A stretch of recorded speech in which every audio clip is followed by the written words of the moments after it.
Good morning, good afternoon, good evening. This is Hejin Lee with an evening update for Bitcoin.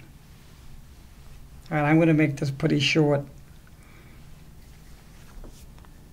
This morning I had placed 1, 2, 3, 4, 5, called for maybe a target of 10,254, which will still stand as a target.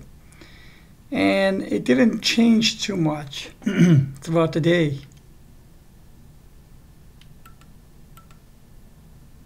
It pretty much meandered, dipped, and came back to almost where it was, back to with the high of the day, so to speak. I modified the purple waves 1, 2, 3, 4, 5, but my 10,254 target still stands. I can already see the wave separation into impulse of 1, 2, 3, 4, 5 for the white waves. And once we hit this wave 3 top and a 254, 10,254, I believe there will be a bit of a correction, maybe $1,000 correction, maybe $800 correction. I don't know exactly, but there will be a correction. I also showed this the other night and this morning as well.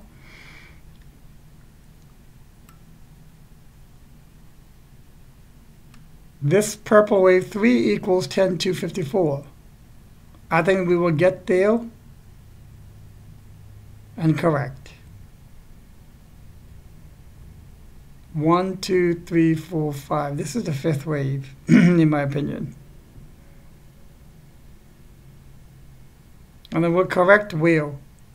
Maybe to 8,900, 8,850. And that's where this line, trend line, resides, the blue trend line. And that is now a very good, strong support. The correction may even pierce this line briefly and come right back up. And that would be called a bullish wick, to bring it to then 13,000 or so for this white wave 3.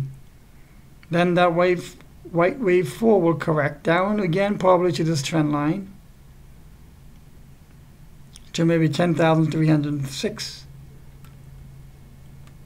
And then wave 5, that'll bring us to maybe 17,000, 18,000, maybe even 20,000. I don't know yet, but let's not focus on that so much right now, and focus on seeing where this wave 3, purple 3, will end. I'm projecting somewhere in the plus minus above or below 10,254. Overnight price action should give us a lot of information regarding that destination as well.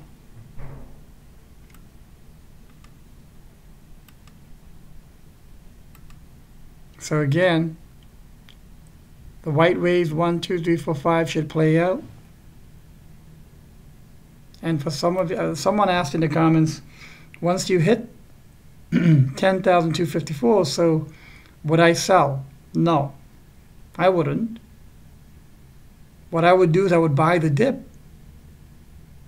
And to buy the dip, it means you need to have cash at hand.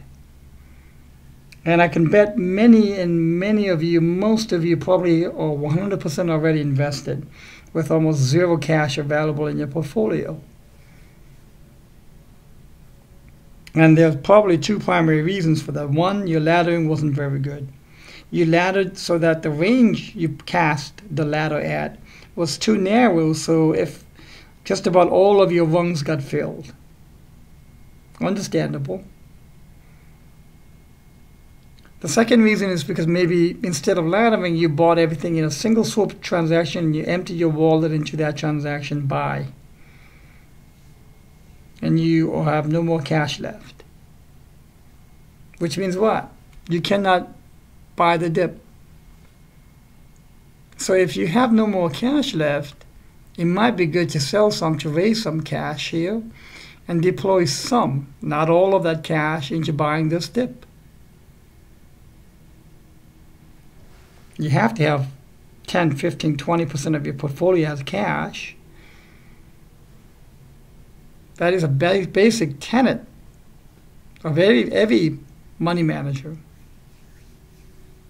Never being 100% invested, never being leveraged.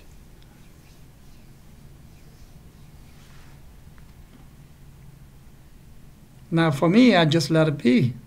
I don't go in and out in this trend, in this short time frame.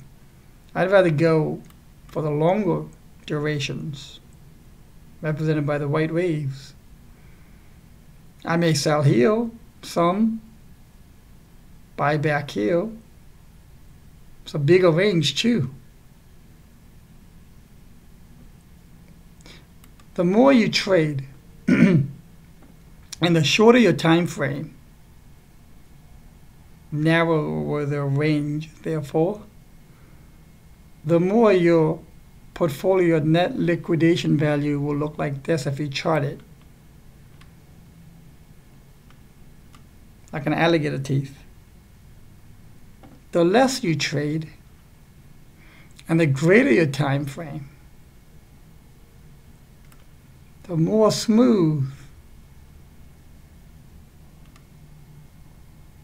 your net liquidation value of your portfolio will be.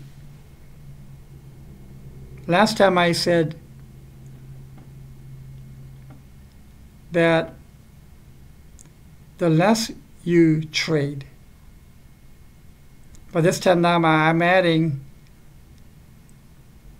the greater your time, degree of trend time, the more smoother it'll be on the upcline.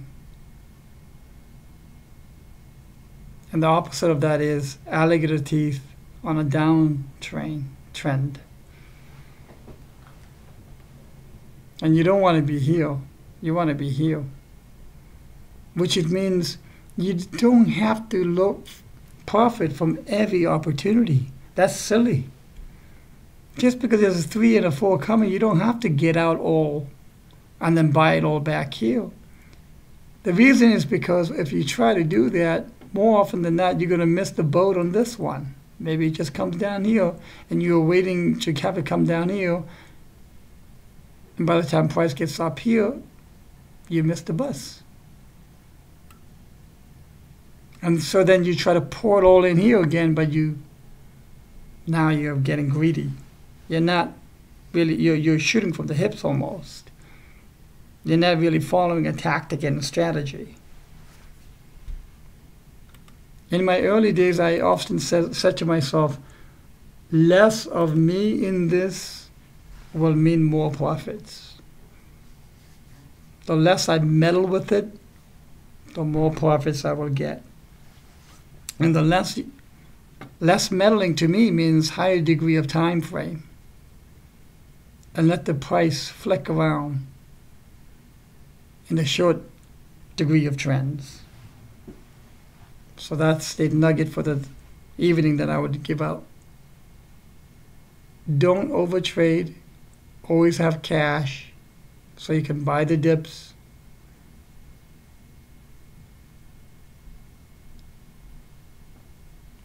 And then you'll see a lot smoother trajectory of your portfolio value in an uptrend, not an alligator downtrend.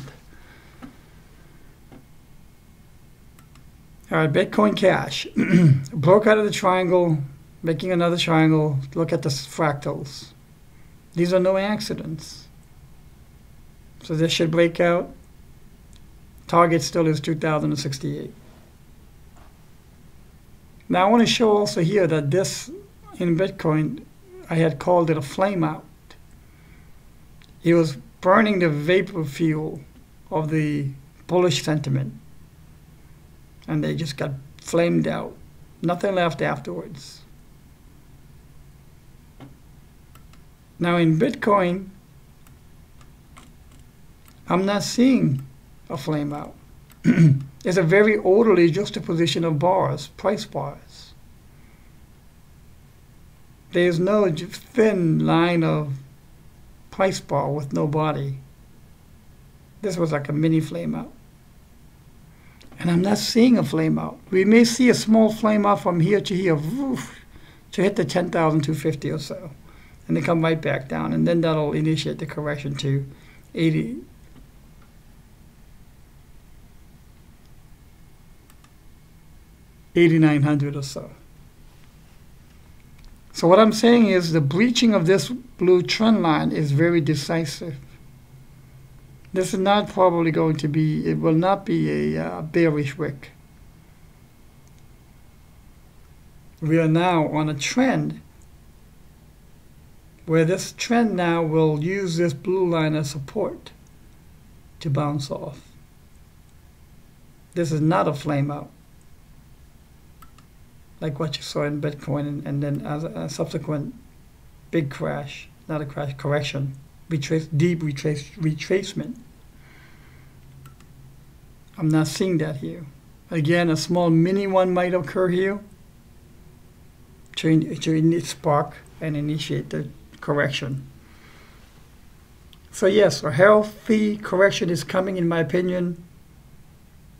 Buy the dip BTFD for that.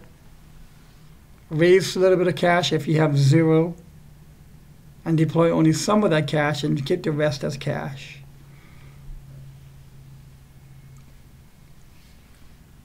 It is the basic tenet of any money management to have cash at hand. Cash at hand means liquidity for yourself. Okay, so that's it for tonight. I hope this was helpful. I am traveling, so I am going to keep this short, and if you have any questions, please let me know in the comments. My comment involvement will be pretty thin until I get back late tomorrow night. But regardless, tomorrow morning I will post an update. So talk to you then. Good night.